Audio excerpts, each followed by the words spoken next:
हर हर महादेव मित्रों, आज मैं हाजिर हूँ एक और रोचक घटना के साथ, जिसमें हम लोग बात करेंगे भगवान शिव के विवाह से जुड़ी हुई जो घटना है माता सती के साथ।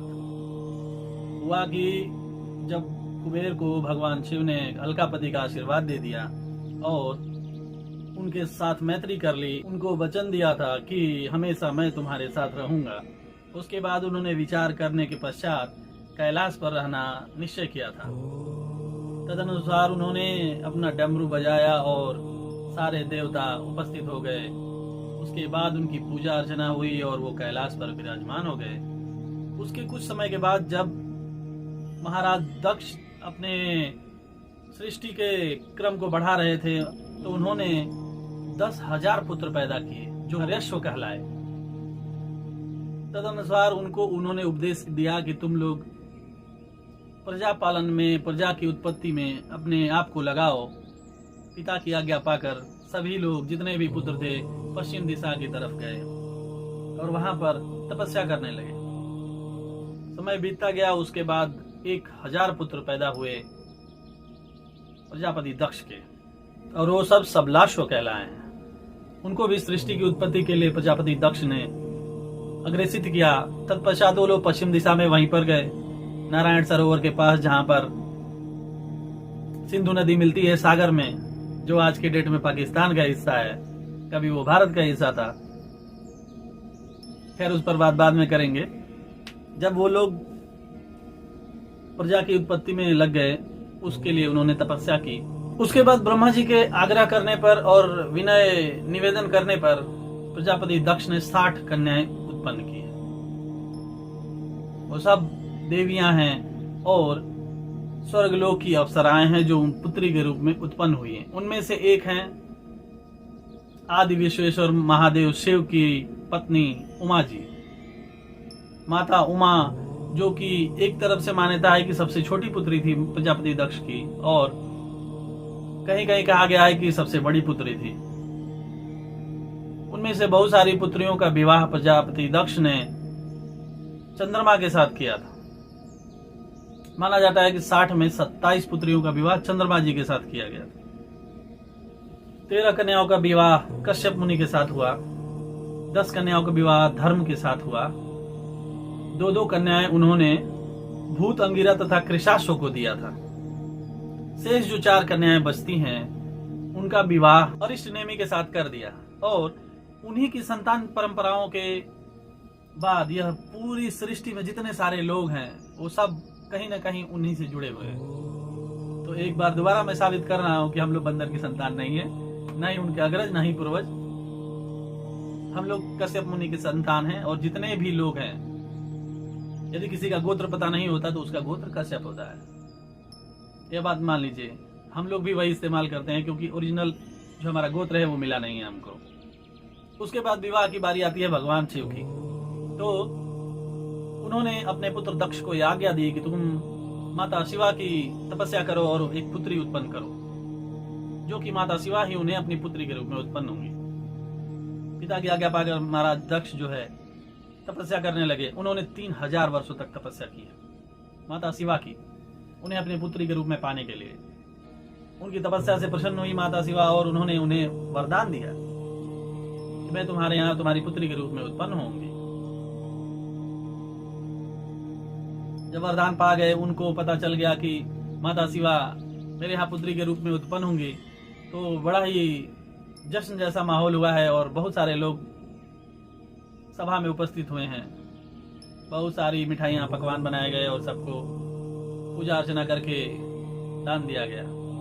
उमा के जन्म के बाद ढेर सारी बातें हुई हैं। जब उमा बाल्यावस्था में थी तो तब से वो भगवान शिव की भक्त थी और उनको हमेशा ही चित्र में बनाकर पूजा किया करते थे। प्रजापति दक्ष जो उन्हें सर्वस्व मानते थे और उनको पता था कि वो माता शिवा ही है,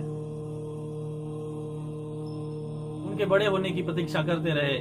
और माता शिवा भी अपने आप में साध्य मानकर भगवान शिव को पूजती रही। उन्होंने बहुत कठोर तप किए हैं, महीनों महीनों तक एक समय का खाना खाया है, कई बार निर्जल उपवास किया है और उसके बाद भी बहुत सारे उपवास किए हैं, जो कि आपको शिव पुराण में मिल जाएंगी। अद्भुत उपवास की कथा है वो, उसके लिए अलग से 10-15 मिनट की वीडियो बनानी पड़ेगी। क्या क्या उन्होंने किया है, क्या क्या चढ़ाया है, एक बार आप उसको जरूर पढ़िए।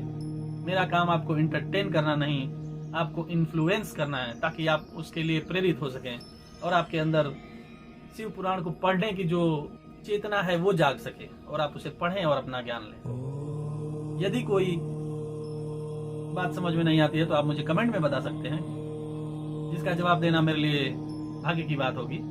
जब माता उमा पैदा हो गई तो वो तपस्या करने लगी भगवान शिव को पाने के लिए। उन्होंने घोर तपस्या की।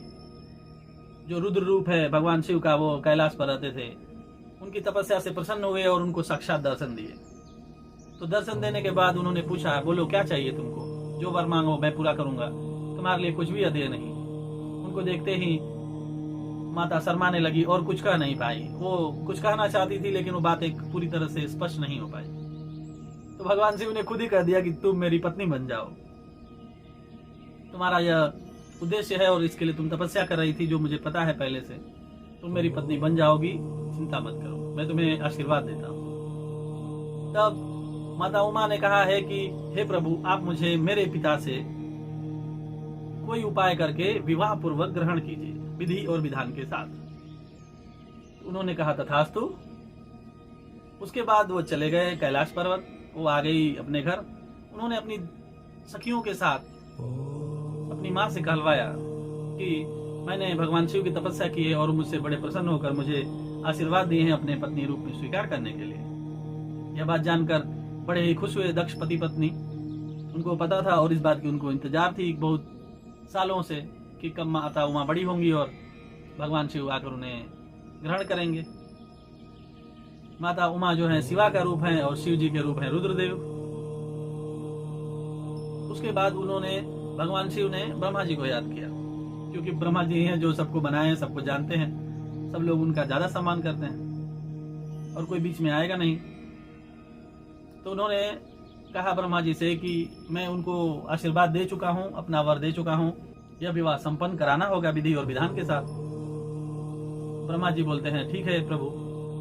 उसके बाद अपने जितने भी मानस पुत्र थे भगवान ब्रह्मा जी के, सप्तऋषि नारद जी और विष्णु जी के साथ वो महाराज दक्ष के यहाँ पहुंचे। उन्होंने देखा माता उमा वहां पर अपने पिता के पास खड़ी थी। फिर वहां पर ब्रह्मा जी और नारद जी उनके पास गए। उनको देखते ही दक्ष जी ने उनको प्रणाम किया और बैठने का आसन दिया। सब लोगों ने प्रणाम किया, सबको भी इन्होंने आशीर्वाद दिया। तो उनके आशीर्वाद देने के बाद दक्ष भी सोच रहे थे कि कैसे कहें, किसको कहें कि भगवान शिव से विवाह संपन्न करा दें। और यहाँ पर ब्रह्मा जी भी सोच रहे हैं कैसे कहें। उसके बाद ब्रह्मा जी ने महाराज दक्ष के पूछने पर कि कारण क्या है आपके आने का, बताया है कि मैं चाहता हूं कि देवी उमा का विवाह जो है भगवान शिव से किया जाए। भगवान रुद्रदेव उन्हें अपनी पत्नी के रूप में स्वीकार करेंगे। यह बात सुनकर सभी लोगों की चिंताएं दूर हो जाती हैं और सब लोग जश्न का माहौल बना देते हैं कि तुरंत अब तो शादी फिक्स हो गई, अब चलो भगवान शिव के साथ। तो उन्होंने आग्रह किया कि भगवान शिव को कहिए कि अपने पूरे सहयोगियों के साथ और सगे संबंधियों के साथ आए और पद्धति पूर्वक नियम पूर्वक विवाह संपन्न कराएं। भगवान ब्रह्मा जी उनको आशीर्वाद दिए और अंतर्ध्यान हो गए, पहुंच गए भगवान शिव के पास।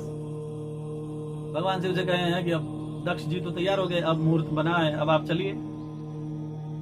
तो उक्त मुहूर्त में भगवान रुद्रदेव अपने नंदी पर विराजमान हुए अपने गणों के साथ और ब्रह्मा जी को भी कह दिया कि तुम्हारे जितने भी जानने वाले हैं सबको ले लो। उन्होंने श्रीहरि का स्मरण किया। श्रीहरि तुरंत माता लक्ष्मी संग पहुंच गए। भगवान ब्रह्मा जी सरस्वती माता के साथ पहुंच गए और पार्षदों की सवारी। भगवान शिव के गण को आप जानते ही हैं, भूतनाथ सब लोग, दैत्य राक्षस प्रेत जितने भी हैं सब भगवान शिव की सेना में, सब लोग बाराती पहुंच गए। बहुत सारी कथाएं उस पर बनी हुई हैं, आप लोग उनको भी देखकर सीख सकते हैं और जान सकते हैं। तरीका अलग अलग सबका होगा, लेकिन जो भी धार्मिक बातें करता है, धार्मिक साक्ष्यों को रखता है, उसका एक ही तरीका होता है और उसका एक ही उद्देश्य होता है जागृति और सबको बताना। तो हम लोग भी सनातन धर्म जागरूकता अभियान के पथ पर हैं और जागृत करते रहते हैं, आपके अंदर की चेष्टा को जगाने की कोशिश करते रहते हैं कि आप लोग पढ़िए, खुद से भी जानिए। जो भगवान शिव पूरी बारात लेकर पहुंचे हैं दक्ष प्रजापति के द्वार पर, वहां पर स्वागत के लिए खड़े अनेकों राजाओं और उनके पुत्रगण अति प्रसन्न हुए हैं और सब लोगों ने भगवान प्रभु को प्रणाम करके उनका आशीर्वाद लिया है। सबको पता है कि ये भगवान है, यही ईश्वर है, यही सर्वेश्वर हैं। फिर भी उनके दूसरे रूप की शादी में सब लोग विद्यमान हैं और हर्षोल्लास का माहौल बना के रखे हैं। सबका उन्होंने स्वागत किया, उसके बाद विवाह संपन्न कराया। जितने रीति रिवाज आज के दिनों में होते हैं, थोड़े बहुत ज्यादा ही रिवाज होंगे उस टाइम पे भी, क्योंकि तब के लिखे हुए रीति रिवाज आज भी फॉलो होते हैं। हमको आधी बातें समझ में आती है, आधी नहीं आती है। क्यों नहीं आती? क्योंकि हम पढ़ते नहीं है। जब पढ़ेंगे नहीं तो जानेंगे कैसे, जाहिर सी बात है। तो विधि विधान पूर्वक भगवान शिव ने माता सती का वरण किया है। उसके बाद 7 फेरों के बाद सबसे आगे लेकर वो कैलाश को प्रस्थान किए हैं। उनके प्रस्थान होने के साथ साथ जितने भी लोग थे सब लोग उनके पीछे पीछे आए हैं। रास्ते में उन्होंने दक्ष प्रजापति को प्रेम पूर्वक लौटा दिया।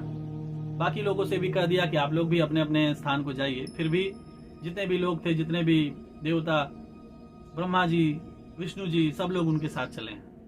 जब वो कैलाश पर्वत पर चले गए तब सब लोगों ने उनको प्रणाम किया और अपना विदा लिया है। तो यह थी भगवान शिव के रूप रुद्रदेव के माता सती के विवाह की।